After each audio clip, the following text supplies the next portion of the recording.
안녕하세요. 8주차 저널 발표를 맡은 강란입니다. 제가 발표할 저널은 총 두 가지로 여기 선생님들께서 잘 알고 계시는 브론펜브레너의 이론과 관련한 두 편의 논문을 발표할 예정입니다. 먼저 첫 번째로 2013년도 브론펜브레너의 이론에 대해서 이컬러지에서 바이오 이컬러지로의 진화를 세 단계에 걸쳐서 살펴보고 다음으로 2009년도 논문인 브론펜브레너의 인간 발달의 바이오 이컬러지컬 시오리의 사용과 오용에 대해서 살펴보도록 하겠습니다. 그럼 첫 번째 논문부터 발표하도록 하겠습니다. 저널 오브 패밀리 시오리 앤 리뷰에 수록된 브론펜브레너의 인간 발달 이론 이컬러지 생태학에서 바이오 이컬러지 생물 생태학으로의 진화라는 제목의 논문입니다. 우선 본 내용에 들어가기에 앞서서 이컬러지와 바이오 이컬러지에 대해서 간략하게 짚고 넘어가도록 하겠습니다. 이컬러지는 사람이 자라나는 데 환경이 얼마나 중요한지에 초점을 맞춘 이론입니다. 예를 들어서 A라는 아이가 어떤 가정, 학교, 동네, 나라에서 자라는지가 그 아이의 발달에 큰 영향을 준다라고 보는 것입니다. 이게 바로 브론펜브레너가 1970년대에서 80년대 초반까지 말한 이컬러지컬 시오리, 생태학적 이론입니다. 그럼 바이오 이컬러지는 이컬러지에서 사람 자신도 중요하다라는 걸 강조해서 발전시킨 개념이라고 보시면 됩니다. 여기서 빨간색으로 표시한 이 바이오는 바이올러지컬, 생물학적의 줄임말로 사람의 생물학적 특성과 환경의 상호작용을 함께 보아야 한다라는 이론입니다. 즉, 환경이 중요하지만 사람 자신이 가지고 태어난 성격, 의지, 능력도 함께 작용해서 발달이 이루어진다라고 본 것입니다. 정리하자면 이컬러지는 환경이 사람을 키운다라는 개념이고 바이오 이컬러지는 환경도 중요하고 사람 자신도 그 안에서 중요한 역할을 한다라고 이해하시면 좋을 것 같습니다. 목차는 다음과 같습니다. 본 논문에서는 브론펜브레너의 이론을 이컬러지컬 시오리, 생태학적 이론에서 바이오 이컬러지컬 시오리, 생물 생태학적 이론으로 총 3단계에 걸쳐서 진화한 과정을 설명합니다. 1단계는 1973년부터 1979년으로 The Ecology of Human Development의 출간으로 절정을 이루었습니다. 1980년부터 1993년까지 2단계에서는 이론에 대한 거의 즉각적인 수정이 이루어졌으며 개인의 역할에 더 많은 주의를 기울이고 발달 과정에 대한 관심이 더욱 증가하였습니다. 1993년부터 2006년까지 3단계에서는 프락시멀 프로세스, 근접 과정이 정의되고 생물 생태학적 이론의 핵심으로 자리 잡았으며 98년부터는 프로세스 펄슨 컨텍스트 타임, PPCT 모델이 이 이론에 적합한 연구 디자인으로 제시되었습니다. 그럼 본격적으로 논문의 본문 내용부터 살펴보도록 하겠습니다. 브론펜브레너의 인간 발달 이론은 1970년대에 처음 제안된 이후부터 2005년에 브론펜브레너가 사망할 때까지 상당한 변화를 겪었습니다. 많은 학자들이 이 이론을 아동 청소년 발달에 대한 맥락의 영향만을 다루는 것으로 간주하고 이론의 핵심 요인인 프락시멀 프로세스, 근접 과정과 그 과정의 개인 특성, 맥락, 역사적 시간이 어떻게 상호적으로 영향을 미치는지에 대해서는 고려하지 않았습니다. 인간 발달의 바이오 이컬러지컬 시오리는 처음에는 이컬러지컬 모델 또는 이컬러지컬 어프로치라고 불렸으며 브론펜브레너에 의해서 인간 발달이 어떻게 이루어지는지를 설명을 하기 위해서 제안이 되었고 주로 컨텍스트, 맥락의 영향에만 초점을 맞추었습니다. 브론펜브레너는 발달을 개인과 맥락 간의 상호작용에서 비롯되는 것으로 보았습니다. 이후에 브론펜브레너는 자신의 초기 아이디어들을 재정립하게 되었는데 그 이유는 점차 개인이 수행하는 역할, 시간의 영향, 그리고 근접 과정의 중요성을 강조하게 되었기 때문입니다. 이론이 처음 제안된 시점에서부터 최종 형태에 이르기까지 중대한 변화를 겪었다라는 사실은 분명하지만 이러한 사실은 많은 학자들에 의해서 간과되어 왔습니다. 터치와 동료들은 2001년부터 2008년 사이에 발표된 총 25편의 연구를 분석했고, 각 연구의 저자들은 자신들의 연구가 브론펜브레너의 이론에 기반하고 있다라고 명시하였습니다.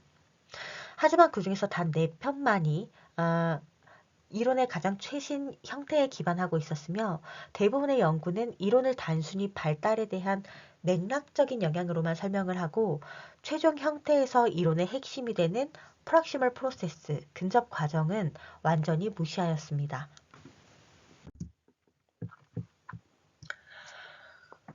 논문에서는 다음과 같이 설명하고 있습니다.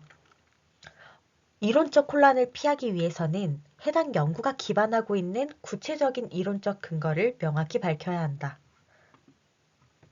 우리 학문 분야가 발전하기 위해서는 연구가 이론에 기반하여 수행되어야 하며, 이론을 검증하기 위해서 설계된 연구를 통해 그 이론의 주요 개념들을 의문에 붙이거나 지지하거나 확장해 나아가야 한다.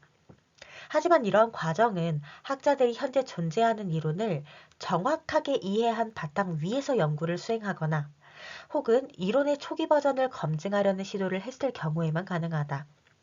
축소되었거나 오래되었거나 단순히 부정확한 버전의 이론을 지지하거나 비판하는 것은 도움이 되지도 않고 적절하지도 않다. 따라서 이 논문의 목적은 브론펜브레너의 이론이 성숙한 최종 형태로 발전해가는 과정에서의 3가지 단계를 설명하고, 각 단계의 특징들과 이론의 재정립을 분석하는 데 있다. 이를 위해서 본 논문에서는 먼저 브론펜브레너가 단독 또는 제1저자로 발표한 모든 논문 중에서 휴먼 디벨롭먼트 시오리의 구성과 관련된 논문들을 식별하였다. 그럼 이론의 1단계부터 살펴보도록 하겠습니다. 1단계에서 브론펜브레너는 자신이 발전시켜가고 있는 이론을 인간 발달에 대한 생태학적 접근이라고 부르기도 했으며, 인간 발달의 생태학적 모델이라고 명명하기도 했습니다.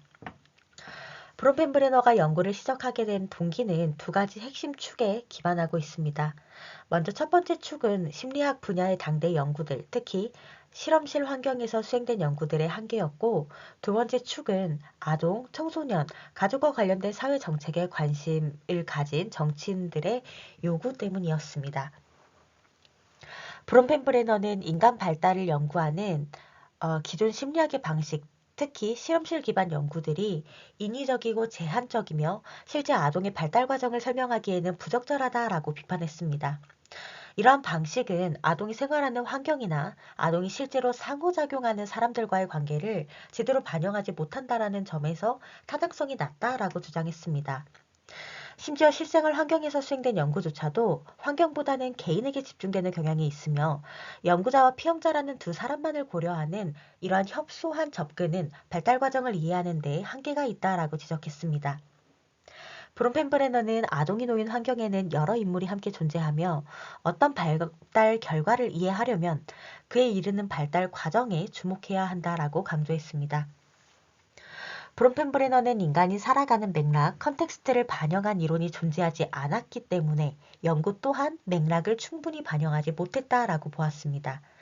이에 따라서 브론펜브레너는 인간 발달은 실제 환경에서 이루어지는 심리 내적 및 대인 간의 과정들을 중심으로 탐구되어야 한다라고 주장했습니다.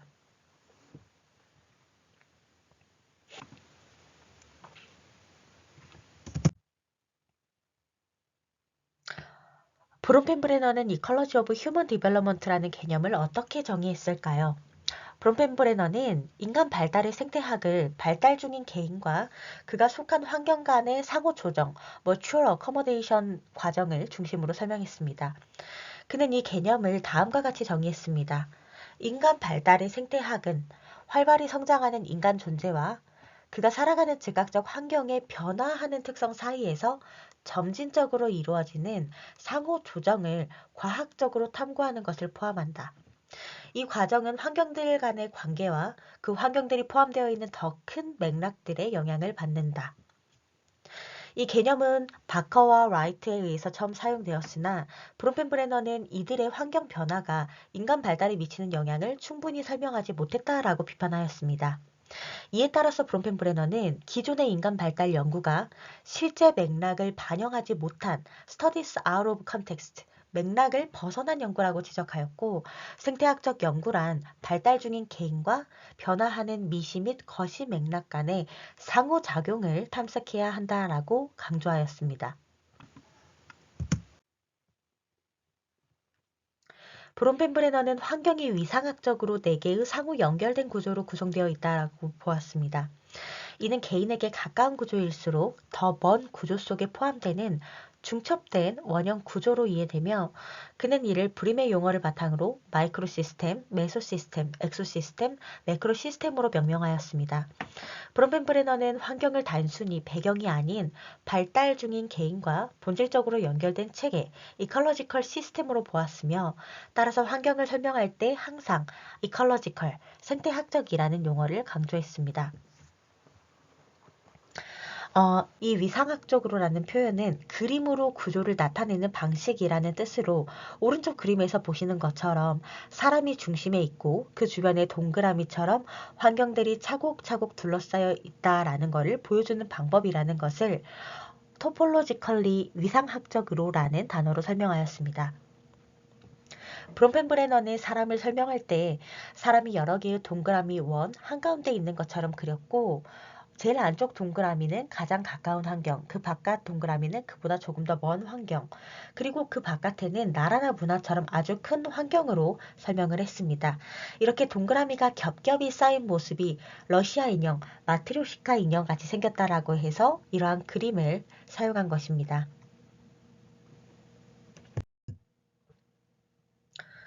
1단계에서 브론펜브레너는 인간 발달에서 역할 변화와 환경 변화에 주목을 했으며 이를 이컬러지컬 트랜지션, 생태학적 전이라고 명명하였습니다. 생태학적 전이는 개인이 새로운 환경으로 이동하거나 기존 환경에서 역할이 변화하는 경험을 의미하며 그가 개념화한 이컬러지 오브 휴먼 디벨롭먼트에서 핵심 개념이라고 할 수 있습니다.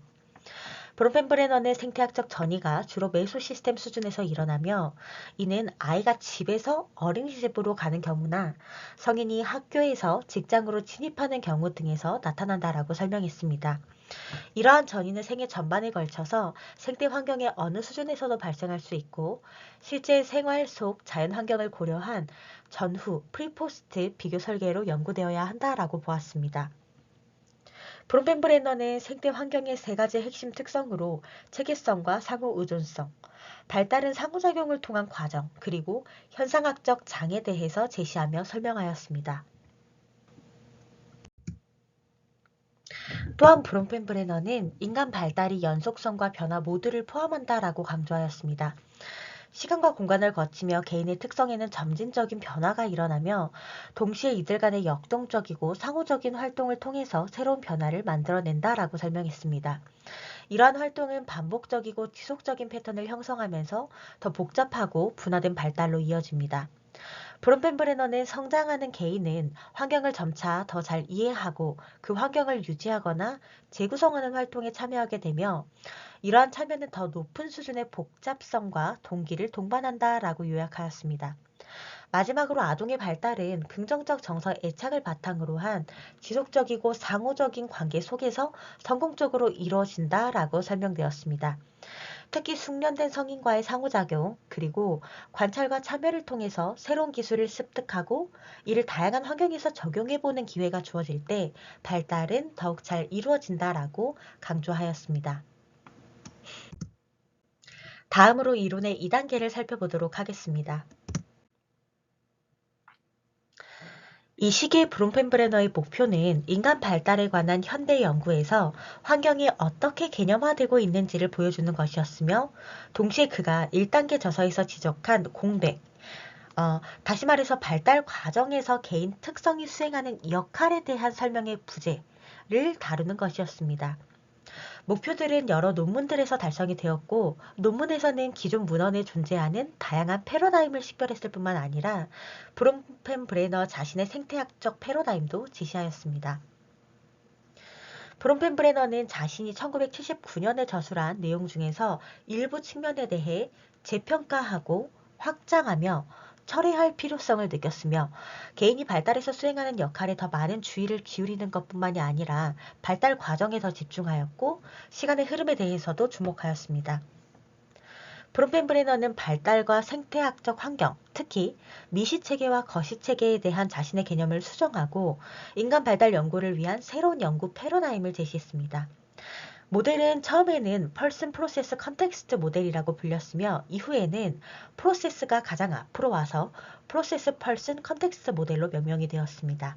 이 모델은 이론 발달의 다음이자 마지막 최종 단계에서 수정되고 확장됩니다.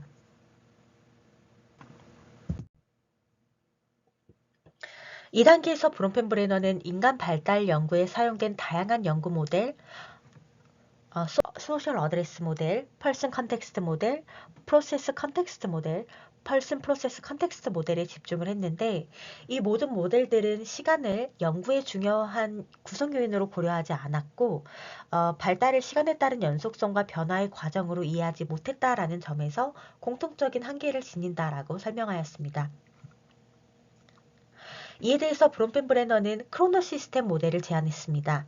크로노 시스템 모델은 개인의 삶 전반에 걸친 사건과 경험이 발달에 미치는 영향을 분석하며 시간 또한 발달의 핵심 요인으로 보는 모델입니다. 크로노 시스템 모델에서 발달에 영향을 주는 사건은 학교 입학과 같은 규범적 변화와 부모님의 사망과 같은 예기치 못한 비규범적인 변화 모두를 포함하며 대표적인 예시로 엘더의 연구는 대공황이 미국 아동과 청소년, 성인의 삶에 미친 영향을 분석함으로써 시간과 역사적 맥락이 발달에 어떻게 작용하는지를 보여주었습니다. 브론펜브레너는 인간 발달에 관한 현대 연구에서 나타나는 다양한 패러다임들에 대한 논의를 마무리하면서 이컬러지컬 패러다임, 생태학적 패러다임을 제안하였습니다. 이 패러다임에 따르면 발달은 시간에 걸쳐서 개인과 그 개인이 상호작용하는 사람들 간의 상호작용의 함수로 간주되며 이러한 상호작용은 개인이 속한 직접적인 환경 내에서 이루어집니다. 브론펜브레너는 생태학적 연구에서 반드시 포함되어야 할 요인으로 개인과 환경의 특성을 모두 제시했고 특히 환경으로부터의 반응을 유도하거나 억제할 수 있는 개인의 유발적 특성에 주목하였습니다. 이는 예를 들어서 차분한 아기나 보채미 심한 아기처럼 개인의 성향이 발달에 긍정적 또는 부정적으로 작용할 수 있음을 의미합니다. 이후에 브론펜브레너는 이 특성이 발달 과정에 능동적으로 미치는 영향을 이론의 최종 단계에서 보다 상세하게 다루었습니다. 또 브론펜브레너는 환경의 유발적 특성도 제시하였습니다. 이는 조작과 탐색을 유도하는 환경, 예를 들어서 자극적인 장난감이나 탐험 가능한 장소처럼 발달을 촉진하는 경우도 있고 불안정하고 예측 불가능한 환경처럼 발달의 해로운 방식으로도 작용할 수 있습니다. 이 시기에는 마이크로 시스템과 매크로 시스템에 대한 정의 또한 재정립되었습니다. 마이크로 시스템은 이제 단순한 환경이 아니라 기질, 성격, 신념 체계 등 독특한 특성을 지닌 다른 사람들과의 대면적 관계 양상으로 정의가 되었고 이 관계의 양상은 개인이 위치한 환경에 따라서 변화하게 된다라고 설명하였습니다.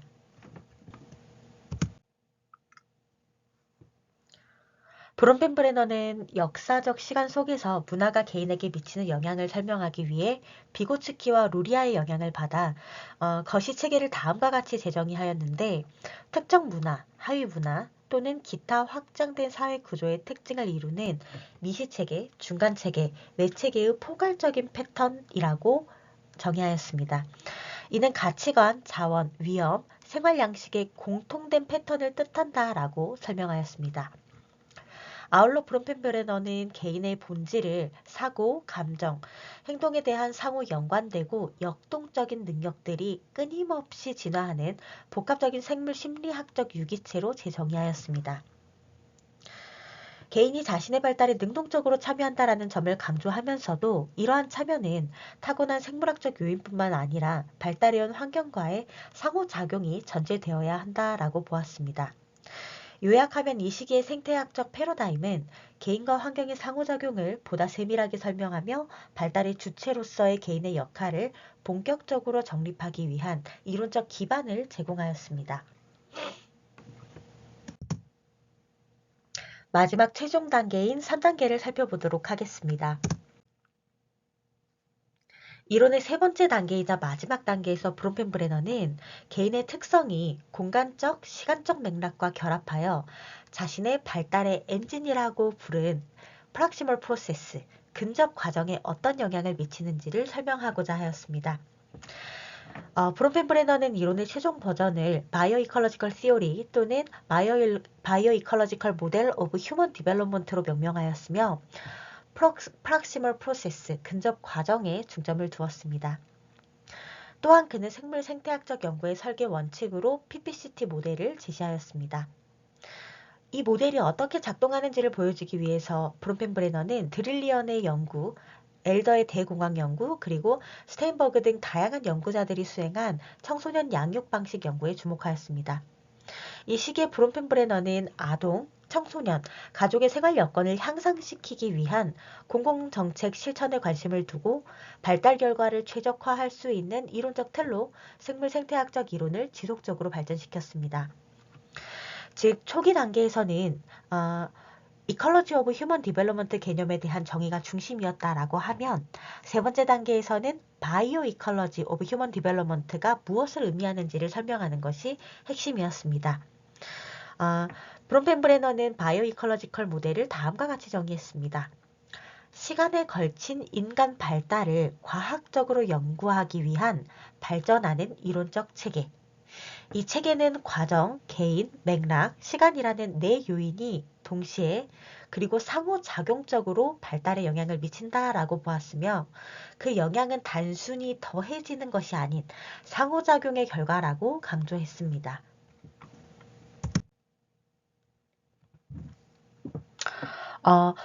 먼저 프락시멀 프로세스에 대해서 설명하도록 하겠습니다.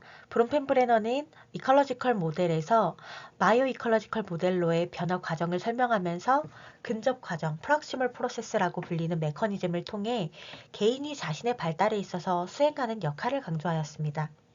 이 단계에서 발표된 각 저술마다 제시된 두 가지 명제는 이러한 근접 과정의 특성과 그것이 작동하는 방식을 설명했습니다. 명제 1. 초기 단계에서 삶의 전반에 걸쳐 상당한 정도로 인간 발달은 능동적으로 진화하는 생물 심리학적 유기체와 그 유기체가 속한 직접적인 환경 내의 사람들, 사물, 상징들 사이에서 이루어지는 점차적으로 더 복잡해지는 상호적인 상호작용의 과정을 통해서 이루어진다. 이 상호작용이 효과적이기 위해서는 상당히 규칙적인 빈도로 오랜 시간에 걸쳐서 이루어져야 한다. 이와 같이 직접적인 환경에서 지속적으로 이루어지는 상호작용 형태를 이후로는 프락시멀 프로세스라고 부른다. 명제 2. 발달에 영향을 미치는 근접 과정의 형태, 강도, 내용, 방향은 그 과정에서 이루어지는 환경과 발달 중인 개인의 특성, 고려 중인 발달 결과의 특성에 따라서 체계적으로 달라진다. 이후에 브론펜브레너는 시간, 타임의 중요성을 강조하며 1995년 이후 발표된 대부분의 저서에서 시간 개념이 통합되는 양상을 보입니다. 그는 근접 과정, 프록시멀 프로세스가 대체로 발달 결과에 긍정적으로 작용하며 컴peten스, 유능성을 촉진하거나 역기능적 결과를 줄이는 역할을 한다라고 보았습니다. 브론펜브레너와 에반스는 유능성을 지식, 기술 또는 능력을 습득하고 이를 더욱 발달시켜 다양한 상황과 발달 영역에서 자신의 행동을 수행하고 조절할 수 있는 능력으로 그리고 역기능, 디스펑션은 다양한 상황과 발달의 여러 영역에서 행동을 조절하고 통합하는 데 반복적으로 어려움을 나타내는 것으로 정의하였습니다. 브론펜브레너와 세시는 근접 과정 프록시멀 프로세스가 유전형 특성 제노타입 캐릭터리스틱을 표현형 페노타입으로 전환시켜 유전적 잠재력을 실현하는 역할을 한다라고 보았으며 즉 안정적이고 지지적인 환경에서의 근접 과정은 유능성의 발달을 촉진하고 불안정하고 불리한 환경에서는 역기능을 방지하거나 지연시키는 방향으로 작용할 가능성이 있다라고 설명하였습니다. 또한 근접과정 프록시멀 프로세스는 강한 정서적 유대를 형성한 사람들 간에 이루어질 때 발달적 효과가 더욱 강하며 사람들 간의 상호작용뿐만 아니라 사물이나 상징과의 반복적인 상호작용에서도 유의미하게 나타난다라고 설명하였습니다. 이러한 경우 개인의 성향과 자원이 상호작용의 강도와 방향에 더 큰 영향을 미치며 이로 인해서 환경의 특성도 매우 중요한 요인이 된다라고 설명하였습니다. 브론펜브레너는 PPCT 모델의 두 번째 P, 펄슨의 일부로서 세 가지 유형의 개인 특성을 설명하였습니다. 첫 번째는 힘의 특성 또는 성향으로 이 특성은 개인의 발달 결과에 가장 큰 영향을 미칠 가능성이 높은 특성으로 간주되며 그 영향은 생산적일 수도 있고 방해적일 수도 있습니다. 두 번째는 자원 특성으로 개인이 근접 과정에 효과적으로 참여할 수 있는 능력에 영향을 미치는 특성들입니다. 세 번째는 요구 특성으로 발달 중인 개인이 지닌 외적으로 쉽게 인지되는 특성을 말하는데 이러한 특성은 사회적 환경으로부터의 반응을 유도하거나 억제할 수 있으며 그로 인해서 근접 과정이 형성되는 방식에 영향을 미칩니다. 브론펜브레너는 새로운 바이오 이컬러지컬 모델에서 개인 특성의 역할을 강조하며 이러한 특성은 모델의 구성 요인 중 하나로 등장하고 발달에 영향을 미치는 요인으로 작용하는 동시에 발달의 결과물로도 나타난다라고 설명하였습니다. 브론펜브레너는 맥락, 컨텍스트에 대해서 이전 단계만큼의 강조를 두지 않았습니다. 브론펜브레너는 이미 1, 2단계에서 충분히 다루어진 네 가지 환경체계, 마이크로 시스템, 메소 시스템, 엑소 시스템, 매크로 시스템에 대해서 추가적인 이론적 수정보다는 기존 정의를 유지하는 데 초점을 맞추었습니다.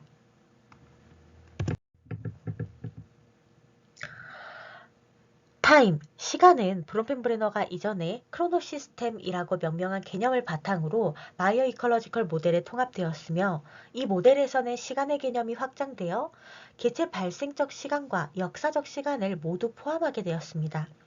엘더의 연구에 영향을 받아서 브론펜브레너는 개인의 발달이 그가 살아가는 역사적 시기의 조건과 사건에 깊이 내재되어 있으며 그것들에 의해서 강력하게 형성된다라고 보았습니다. 이후에 브론펜브레너는 모리스와 함께 1998년과 2006년 저서들에서 시간의 중요성을 다시 강조하면서 시간을 세 가지 수준으로 구분하였습니다. 마이크로타임, 미시시간은 근접 과정이 진행되는 개별 에피소드 내에서의 연속성 또는 불연속성을, 메소타임, 중간 시간은 이러한 에피소드들이 며칠 또는 몇 주에 걸쳐서 얼마나 자주 발생하는지를, 매크로타임, 거시시간은 사회 전반에서 세대 내, 세대 간 변화하는 기대와 사건들을 의미합니다. 브론펜브레너와 모리스는 이러한 시간의 세 수준을 바이오 이컬러지컬 모델에 통합하며 인간 발달을 생물 심리학적 특성의 연속성과 변화의 과정으로 정의하였습니다. 이 정의는 개인뿐만 아니라 집단 수준에서도 적용이 되며 삶의 전 과정, 여러 세대, 그리고 과거와 미래를 포함한 역사적 시간을 포괄합니다. 또한 이 모델에서 안정성과 변화는 단순한 외적 변화가 아니라 개인이 행동하고 상호작용하는 환경의 객관적 특성뿐만 아니라 개인이 실제로 경험하는 주관적인 특성까지 고려하는 현상학적 관점에서 이해됩니다. 바이오 이컬러지컬 모델은 발달 결과를 평가하기 위해서 과정, 개인, 맥락, 시간이라는 네 가지 서로 영향을 주고받는 방식으로 함께 작동하는 것을 전제로 하는데 브론펜브레너는 이러한 이론을 연구에서 제대로 활용하기 위해서는 이 네 요인을 모두 반영하고 그 상호작용이 어떻게 발달에 영향을 주는지를 탐색할 수 있는 디스커버리, 발견, 연구 방법이 가장 이상적이라고 보았습니다. 이 방법은 모델의 모든 요인을 통합적으로 반영하고 보다 복잡한 연구로 확장될 수 있는 방식입니다. 여기서 현상학적 관점에서 조금 더 설명을 드리자면 어떤 일이 일어날 때 그 사람이 실제로 어떻게 느끼고 생각하고 경험했는지를 중요하게 여기는 관점이라고 할 수 있습니다. 예를 들어서 같은 교실에 있는 두 친구가 똑같이 선생님한테 칭찬을 받았다라고 해도 A 친구는 기뻐하고 자랑스럽게 느끼고 B 친구는 창피하거나 부담스럽게 느낄 수도 있습니다. 즉, 똑같은 환경이나 상황이더라도 그걸 직접 겪는 사람의 기분이나 생각은 다를 수 있는데 현상학적 관점에서는 바로 이런 사람의 실제 경험을 중요하게 본다는 뜻입니다. 그래서 브론펜브레너는 단순히 환경이 어떻게 생겼는가만 보는 게 아니라 사람이 그 환경을 어떻게 느끼고 받아들이는가도 함께 보아야 한다라고 말한 것입니다. 마지막으로 디스커션 부분을 설명드리도록 하겠습니다. 1973년부터 2006년까지 발표된 브론펜브레너의 이론 관련 저술들은 그의 이론이 얼마나 깊이 있고 광범위하게 진화했는지를 명확하게 보여줍니다. 첫 번째 단계에서는 인간 발달이 다양한 생태학적 맥락 속에서 이루어진다라는 점을 강조하였습니다. 이 시기에는 미시체계에서부터 거시체계에 이르기까지 발달을 둘러싼 환경 수준들이 위계적으로 설명되었으며 인간은 환경의 산물이자 생산자로서도 인식되었습니다. 그러나 이 단계에서는 발달 과정에서 개인이 수행하는 능동적 역할에 대해서는 상대적으로 덜 다루어졌습니다. 두 번째 단계는 연구 패러다임의 전환을 중심으로 이루어졌으며 발달이 어떻게 일어나는지를 설명할 수 있는 과정에 주목한 점이 핵심입니다. 브론펜브레너는 소셜 어드레스 모델, 펄슨 컨텍스트 모델, 프로세스 컨텍스트 모델, 펄슨 프로세스 컨텍스트 모델, 크로노 시스템 모델 등 다양한 패러다임을 제시하고 이들의 한계를 비판하였습니다. 이 단계에서는 개인의 특성, 발달 과정, 문화와 하위 문화의 영향, 그리고 시간의 역할이 보다 주목받기 시작했으며 이론의 구조적 수정이 본격적으로 이루어졌습니다. 세 번째 단계이자 최종 단계에서는 이론의 성숙한 형태로서 바이오 이컬러지컬 시오리가 정립되었습니다. 이 단계의 핵심은 프록시멀 프로세스, 근접 과정이며 이는 개인이 사람, 사물, 상징 등과 정기적으로 상호작용하는 반복적인 활동으로 정의됩니다. 브론펜브레너는 이러한 근접 과정이 발달의 핵심 동력이며 발달 결과는 개인 특성, 환경적 조건, 발달 결과의 특성에 따라서 체계적으로 달라진다라고 설명하였습니다. 이를 명확하게 하기 위해서 브론펜브레너는 PPCT 모델을 제안하였습니다. 세 번째 단계 PPCT 모델에서 시간의 역할은 점차 강조되었고 89년에는 레빈의 공식을 변형한 수식 DT는 T-P, PE, T-P라는 공식을 통해서 시간의 함의를 수학적으로 명시하였습니다. 앞에서 잠깐 설명드렸듯이 레빈이라는 학자는 원래 사람의 행동은 사람 P와 환경 E가 함께 만드는 것이라고 해서 D는 PE라는 간단한 공식을 만들었습니다.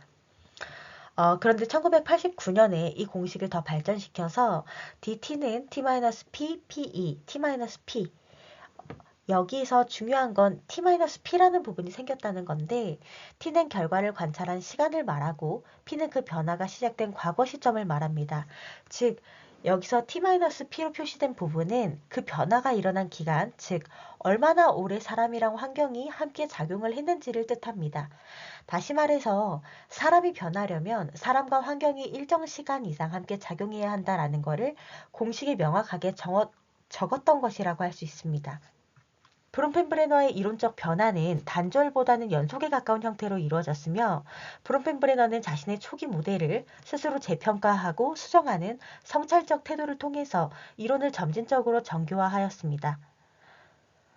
1993년에 세시와의 공동 저술한 논문에서 바이오 이컬러지 시오리라는 용어가 처음 등장하였고 이후에 98년부터는 이를 PPCT 모델이라는 구조로 명확하게 정리하였습니다.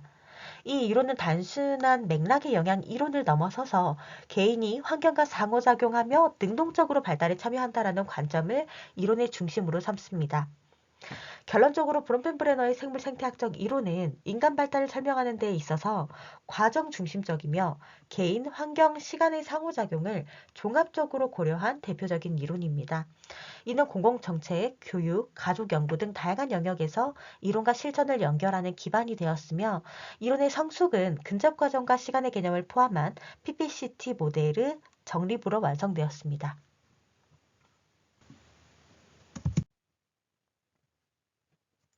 터치와 동료들이 지적했듯이 모든 이론은 진화를 겪습니다.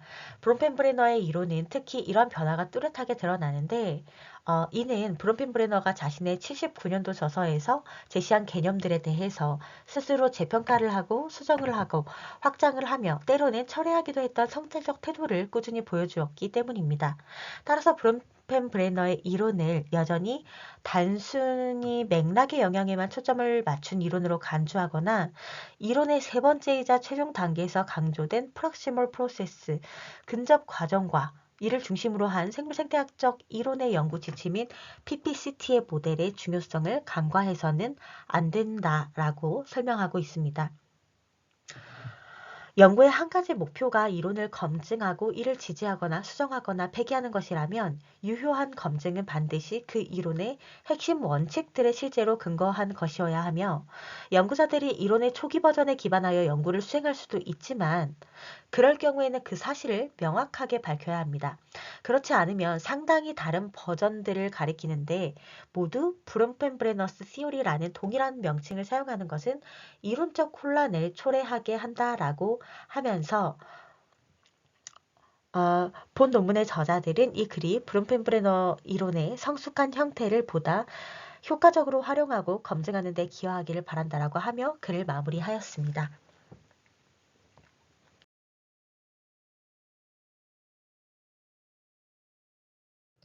이어서 두 번째 논문 발표하도록 하겠습니다. 연도상으로는 2009년도 논문인 이 논문을 먼저 다루는 것이 순서상 맞지만 발표 흐름을 고려하여 브론펜브레너 이론의 단계별 발전을 먼저 소개하고 이어서 해당 이론이 실제 연구에서 어떻게 사용되는지를 검토하는 순서로 구성하였습니다. 본 논문은 2009년도에 저널 오브 패밀리 시오리 앤 리뷰에 수록된 브론펜브레너의 바이오 이컬러지컬 시오리의 사용과 오용이라는 제목의 논문입니다. 목차는 다음과 같습니다. 먼저 브론펜브레너 이론의 간략한 개요, 연구 방법, 브론펜브레너 이론의 적절한 사용, 이론의 오용, 마지막 논의 순으로 발표하도록 하겠습니다.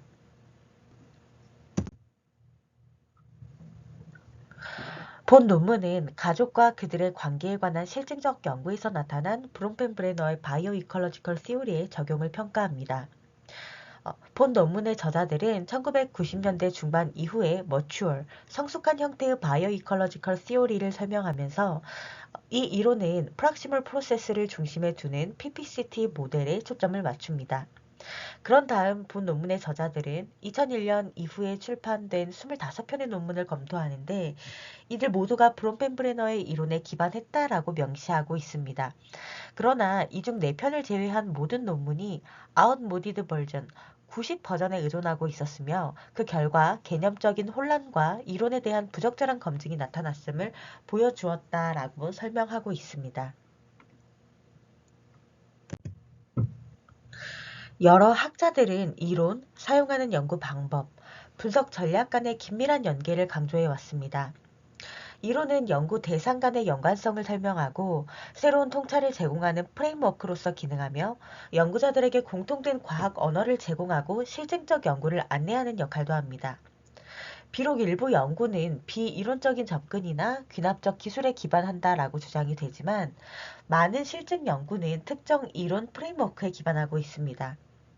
이론을 명시하는 것은 과학적 사고의 명료성과 일관성을 높이고 연구자 간의 결과 공유를 용이하게 합니다.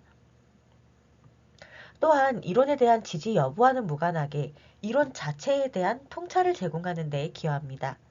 하지만 이론을 제대로 반영하지 못한 실증 연구는 두 가지 측면에서 해를 끼칩니다. 먼저 첫째, 해당 이론에 대한 오해를 낳아서 휴리스틱 툴로서의 기능을 약화시키며 둘째, 이론에 대한 정당한 검증과 개선을 막습니다. 이에 본 논문의 목적은 브론펜브레너의 바이오 이컬러지컬 시오리의 성숙한 형태를 설명하고 현대의 가족 및 발달 연구에서 이 이론이 어떻게 사용되었으며 어떤 방식으로 오용되었는지를 평가하는 것입니다. 이를 위해서 본 연구의 저자들은 이론의 기원과 발전 과정을 간략하게 소개한 뒤에 이론의 핵심 요인과 명제를 정리하고 브론펜브레너의 이론에 기반한다라고 밝힌 25편의 임페리컬 스터디를 분석합니다. 마지막으로 확인된 오용 사례들에 대해서 가능한 설명을 고찰함으로써 이론이 얼마나 정확히 반영되었고 연구 방법 및 분석이 이론과 얼마나 연계되었는지를 평가합니다.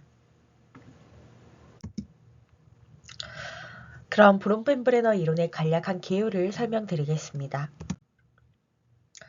중간중간에 앞에 논문과 중복되는 부분이 있어서 중복되는 부분은 생략하고 발표하도록 하겠습니다.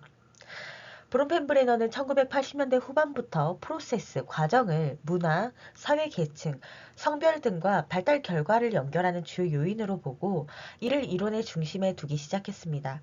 이후 90년대에 이르러서 이러한 프락시멀 프로세스, 근접 과정은 발달의 핵심 메커니즘으로 명시되었고 이에 기반하여 PPCT 모델이 형성되었습니다. 오늘날 학자들은 이론의 초기 버전 또는 발전된 버전의 주요 개념 중 일부만을 바탕으로 연구를 수행할 수도 있으나 사용한 버전과 범위는 명확하게 밝혀야 한다라고 설명하고 있습니다. 브론펜브레너의 이론이라고 말하면서 실제로는 특정 시기의 일부 개념만을 사용하는 경우에 개념적인 혼란을 야기할 수 있습니다.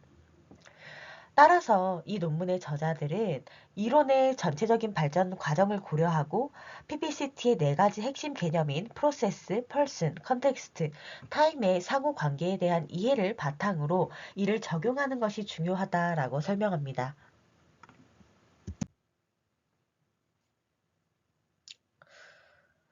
여기에서 설명하는 프로세스 그리고 그 다음으로 나올 펄슨, 컨텍스트, 타임 이 네 요인은 앞의 논문에서 발표한 브론펜브레너 이론의 3단계의 개념 및 정의에서 같은 내용으로 설명을 했으므로 생략하도록 하겠습니다. 이 논문의 내용도 꼼꼼하게 정리를 해 놓았으니 한번 읽어보시면 좋을 것 같습니다.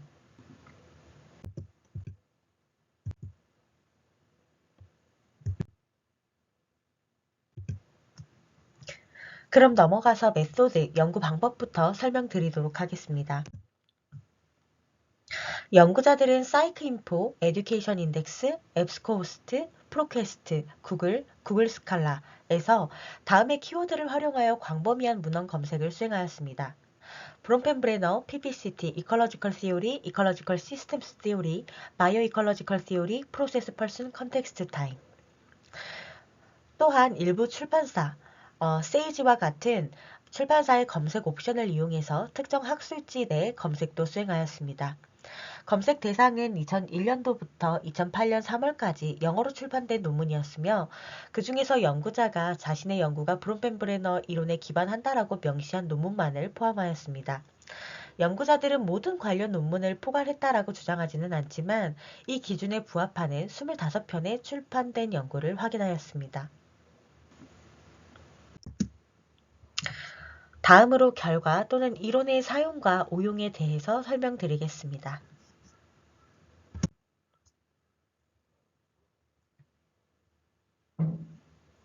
먼저 브론펜브레너 이론의 적절한 사용에 대해서 살펴보겠습니다.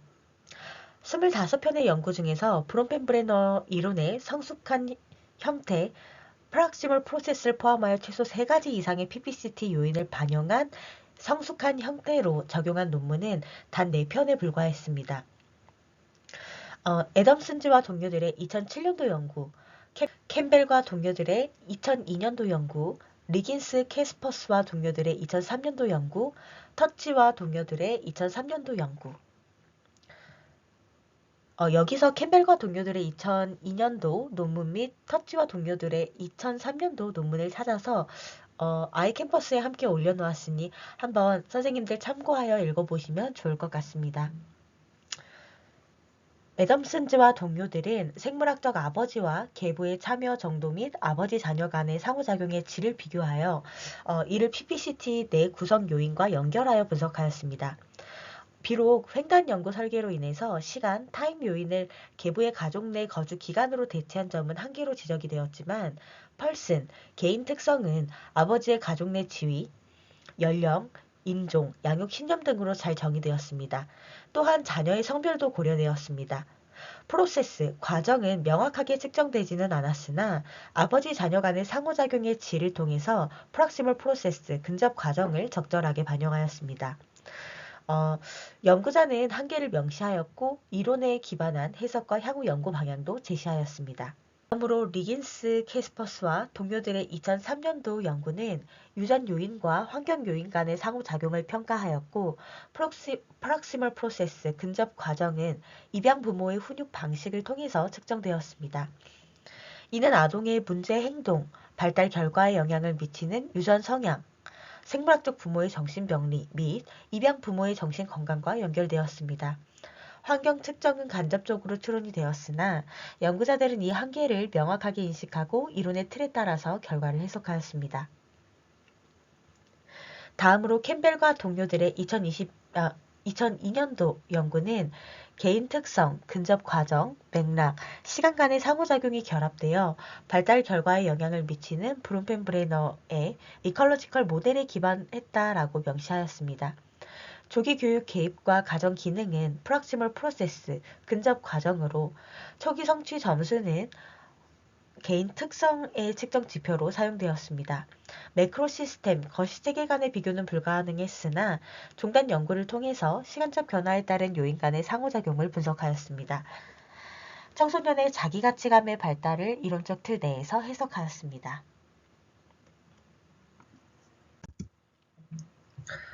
터치와 동료들은 아동의 일상적 상호작용을 통해서 프락시멀 프로세스, 근접 과정을 관찰하고 아동 및 부모의 유발적 특성, 동기, 신념을 평가하였습니다. 매크로 시스템, 거시체계는 중산층과 노동계층 가정으로 구분되었고 시간, 타임 요인은 세 가지 연령대에 걸친 발달 결과 측정을 통해서 포함되었습니다. 이 연구는 브론펜브레너 이론의 네 요인을 모두 포함한 사례로 이를 체계적으로 적용하는 데 있어서 매우 잘 수행되었다라고 평가되었습니다. 다음으로 브론펜브레너 이론의 오용에 대해서 살펴보겠습니다. 25편 중에서 21편의 논문은 이론의 성숙한 형태를 반영하지 못한 채 사용되었으며 세 가지 집단으로 분류되었습니다. 각 집단은 브론펜브레너의 이론 또는 그 동의어를 언급했지만 프락시멀 프로세스에 주의를 기울이지 않았거나 이론의 주요 개념을 축소 또는 왜곡, 변형하여 사용하였습니다.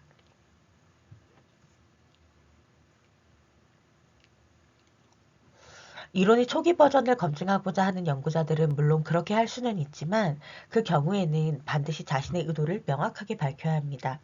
그렇게 하지 않고 이론의 주요한 변화를 무시하는 것은 이론을 잘못 표현하는 것에 해당합니다. 먼저 첫 번째 그룹은 1970년대 이론에 기반했습니다. 이 그룹의 논문들은 맥락적 체계, 컨텍스추얼 시스템에만 집중을 하였고 근접 과정을 전혀 다루지 않았습니다. 다수의 논문은 개인, 환경 상호작용 개념을 언급했으나 여전히 프록시멀 프로세스, 근접 과정 측정은 결여되어 있었습니다. 두 번째 그룹은 1980년대 이론에 의존하였습니다.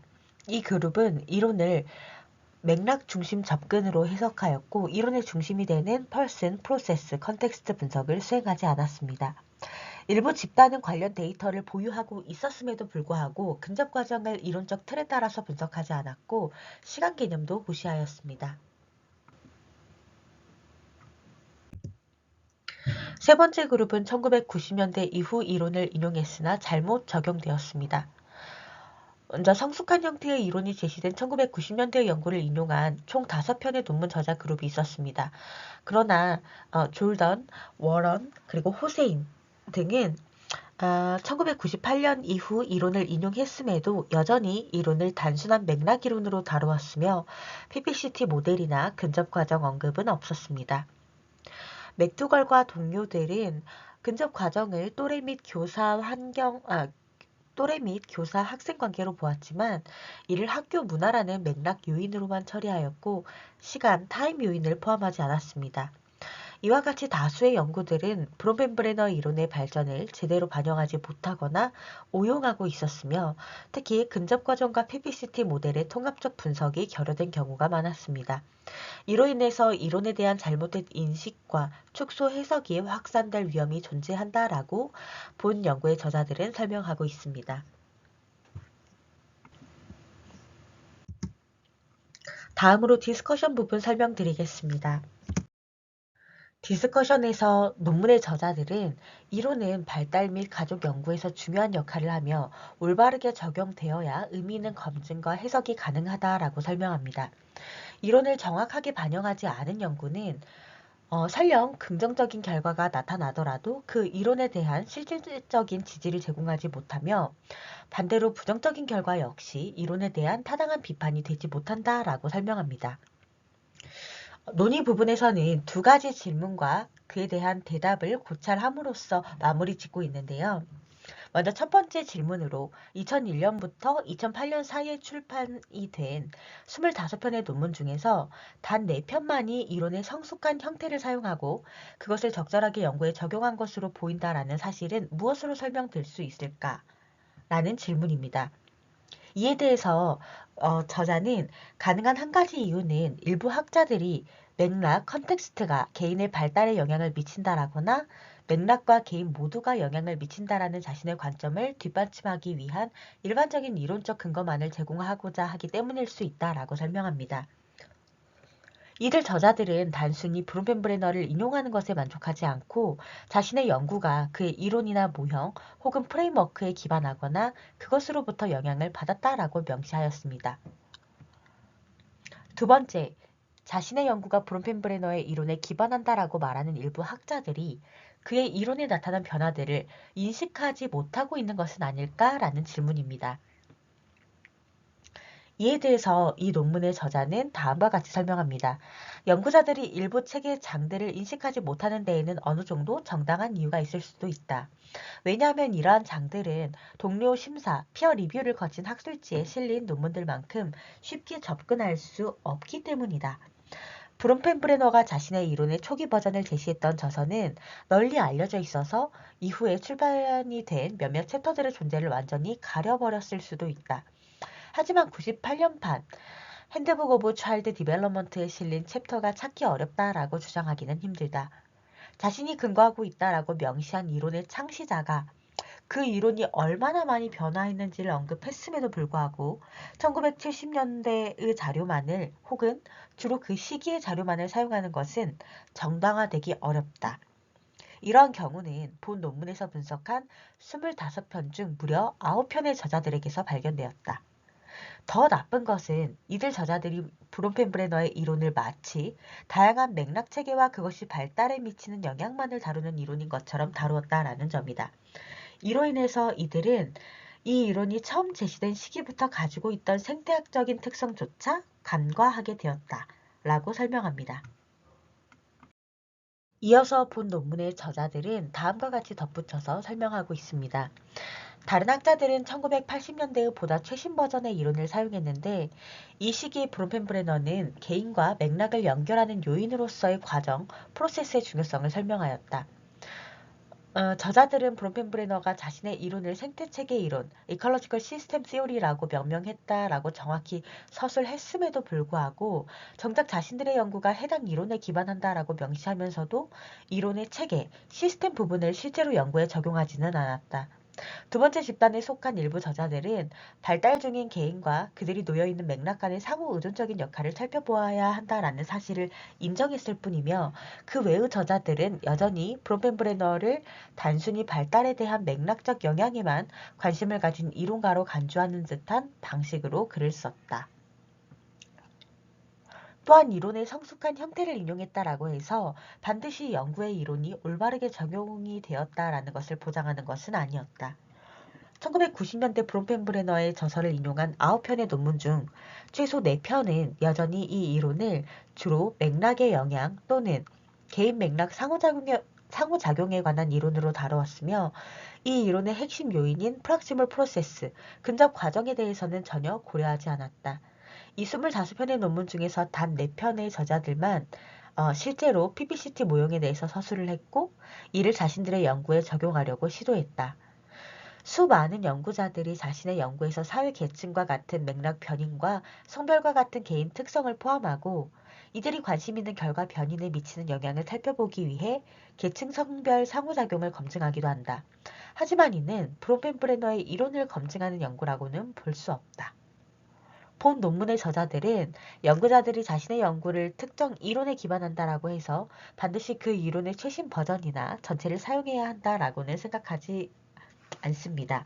연구자들은 분명히 이 이론의 특정 개념들이나 이전 버전을 선택하여 사용할 수 있습니다. 그러나 이 경우 보다 제한된 목표를 가지고 있다면 이를 명확하게 밝혀야 하며 그렇지 않으면 개념적 혹은 이론적 명확성이 부족하다라는 비판을 받을 수 있다라고 설명합니다. 연구자들이 삐아제 이론을 검증한다라고 하면서도 그가 1960년대 이후에 제시한 사고를 전혀 반영하지 않는다면 그들의 연구가 진지하게 받아들여지기는 어려울 것입니다. 두 번째 질문에 대한 대답을 본 논문의 저자들은 다음과 같이 덧붙여서 설명하고 있습니다. 학자들이 브론펜브레너 이론의 성숙한 형태를 진지하게 다루지 않는 마지막 이유는 그것이 연구에 효과적으로 적용하기에는 단순히 너무 어렵다고 여겨지기 때문일 수 있다.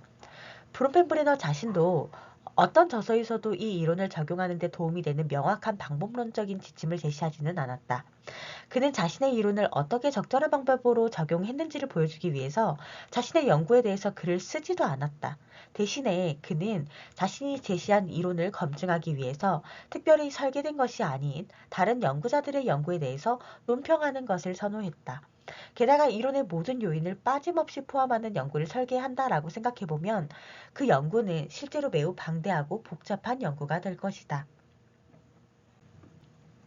그러나 브론펜브레너는 어떤 연구에서도 모든 요인을 반드시 포함해야 한다라고 암시한 적도 없고 그렇게 말한 적도 없습니다. 그의 입장은 매우 간단했습니다. PBCT 모형을 포함하는 연구는 근접 과정을 중심으로 삼아야 하며 이 과정이 발달 중인 개인의 특성과 그것이 발생하는 맥락에 의해서 어떻게 영향을 받는지를 보여주고 또한 이러한 과정이 관련 발달 결과와 어떻게 연결되는지를 보여줘야 합니다. 본 논문의 말미에서 저자들은 다음과 같이 설명합니다. 결론적으로 학자들은 인간 발달 및 가족 연구 분야에 해를 끼치고 있다라고 본다. 이들은 자신의 연구가 특정 이론적 기반에 근거한다라고 주장을 하면서도 해당 이론의 발전 과정을 진지하게 고려하지 않거나 이론적으로 타당한 방법을 사용하려는 시도조차 하지 않기 때문이다. 삐아제나 비고치키와 같은 이론들과는 달리 브론펜브레너의 이론은 영어를 사용하는 학자들에게는 매우 접근하기 쉬운 이론이다. 그의 이론을 단순히 발달에 대한 맥락적 영향과 관련된 것으로 간주하거나 혹은 개인 환경 간의 상호작용을 살펴보자는 주장 정도로 여기는 것은 그의 이론을 심각하게 곡해하는 것이다. 이 이론은 인간 발달 과정을 통찰하고 이해할 수 있는 큰 잠재력을 지니고 있으며 그에 걸맞게 적절한 방식으로 검증될 가치가 있다. 네, 그럼 이상으로 발표를 마치도록 하겠습니다. 감사합니다.